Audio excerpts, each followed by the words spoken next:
So ಇನ್ನೊಂದು ಕಡೆಗೆ ದಕ್ಷಿಣ ಕನ್ನಡ ಜಿಲ್ಲೆಯಲ್ಲೂ ಕೂಡ ಮಂಗಳೂರಿನಲ್ಲೂ ಕೂಡ ಇದೇ ರೀತಿಯಾಗಿ ಈಗ ಭಾರಿ ಮಳೆಯ ಮುಂದುವರಿಕೆ ಆಗ್ತಾ ಇದೆ. ಹಾಗಾಗಿ ಅಲ್ಲೂ ಕೂಡ ರೆಡ್ ಅಲರ್ಟ್ ಇದೆ. ಈ ನಿಟ್ಟಿನಲ್ಲಿ ಜಿಲ್ಲೆಯ 5 ತಾಲೂಕುಗಳ ಶಾಲೆಗಳಿಗೆ ರಜೆಯನ್ನ ಘೋಷಣೆ ಮಾಡಿದ್ದಾರೆ. 5 ತಾಲೂಕುಗಳಿಗೆ ಎಲ್ಲಿ ಅಂತ ಹೇಳ್ತೀನಿ. ಬೆಳ್ತಂಗಡಿ, ಸುಳ್ಯ, ಪುತ್ತೂರು, ಬಂಟ್ವಾಳ, ಕಡಬ ಈ ತಾಲೂಕುಗಳ ಶಾಲೆಗಳಿಗೆ ರಜೆಯನ್ನ ಘೋಷಣೆ ಮಾಡಿದ್ದಾರೆ. ಅಂಗನವಾಡಿಯಿಂದ ದ್ವಿತೀಯ PUC ವರೆಗೆ ರಜೆಯನ್ನ ಘೋಷಣೆ ಮಾಡಿದ್ದಾರೆ. ರಜೆಯನ್ನ ದಕ್ಷಿಣ ಕನ್ನಡದ ಜಿಲ್ಲಾಧಿಕಾರಿ ಮುಲೈ ಮುಗಿಲನ್ ಅವರು ಆದೇಶವನ್ನು ಹೊರಡಿಸಿದ್ದಾರೆ. ರಜೆಯನ್ನ ಘೋಷಣೆ ಮಾಡಿ ನನ್ನ ಸಹೋದ್ಯೋಗಿ ಈಗ ದಕ್ಷಿಣ ಕನ್ನಡದಿಂದ ಸುಖಪಾಲ್ ಪೊಳ್ಳಿ ನನ್ನ ಸಂಪರ್ಕಕ್ಕೆ ಸಿಗ್ತಾ ಇದ್ದಾರೆ. ಸುಖಪಾಲ್, ಈಗ ಸತತವಾಗಿ ಅಲ್ಲಿ ರೆಡ್ ಅಲರ್ಟ್ ಬರ್ತಾ ಇದೆ, ಮುಂದುವರಿತಾ ಇದೆ. ಎಲ್ಲಿಯವರೆಗೂ ಕೂಡ ಈ ರಜೆಯನ್ನ ಮುಂದುವರಿಸ್ತಾ ಇದ್ದಾರೆ? ಏನಾದರೂ ಅದರ ಬಗ್ಗೆ ಸ್ಪಷ್ಟತೆ ಇದೆಯಾ?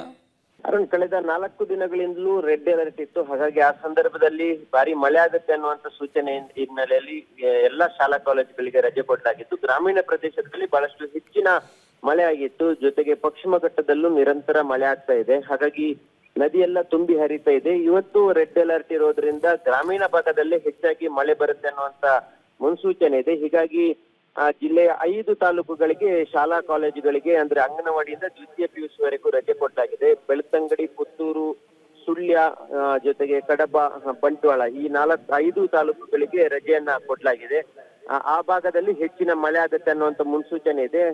ನಿನ್ನೆ ರಾತ್ರಿಯಿಂದಲೂ ಗ್ರಾಮೀಣ ಪ್ರದೇಶದಲ್ಲಿ ನಿರಂತರ ಮಳೆ ಆಗ್ತಾ ಇದೆ. ಮಂಗಳೂರು, ಮುಲ್ಕಿ, ಮೂಡುಬಿದ್ರೆ, ಉಳ್ಳಾಲ ಇದನ್ನ ಹೊರತುಪಡಿಸಿದ್ರೆ ಬೇರೆ ಎಲ್ಲ ತಾಲೂಕುಗಳಲ್ಲಿ ನಿರಂತರವಾಗಿ ಭಾರಿ ಮಳೆ ಆಗ್ತಾ ಇದೆ. ಇವತ್ತು ಸಂಪೂರ್ಣ ಇಡೀ ದಿನ ಭಾರಿ ಮಳೆ ಆಗುತ್ತೆ ಅನ್ನುವಂತ ಮುನ್ಸೂಚನೆ ಇದೆ. ಈಗಾಗಲೇ ನದಿಗಳೆಲ್ಲ ಅಪಾಯದ ಮಟ್ಟ ಮೀರಿ ಹರಿತಾ ಇದೆ. ಈಗಾಗಲೇ ಉಪ್ಪಿನಂಗಡಿ ಸಮೀಪದಲ್ಲಿ ನೇತ್ರಾವತಿ ನದಿ ಅಪಾಯದ ಮಟ್ಟದಲ್ಲಿ ಹರಿತಾ ಇರುವಂತದ್ದು. ಜೊತೆಗೆ ಬಂಟ್ವಾಳದಲ್ಲೂ ಅಪಾಯದ ಮಟ್ಟದ ಹತ್ರಕ್ಕೆ ಬಂದಿದೆ. ಸುಮಾರು 7 ಮೀಟರ್ನಷ್ಟು ನೀರು ಬಂದಿದೆ.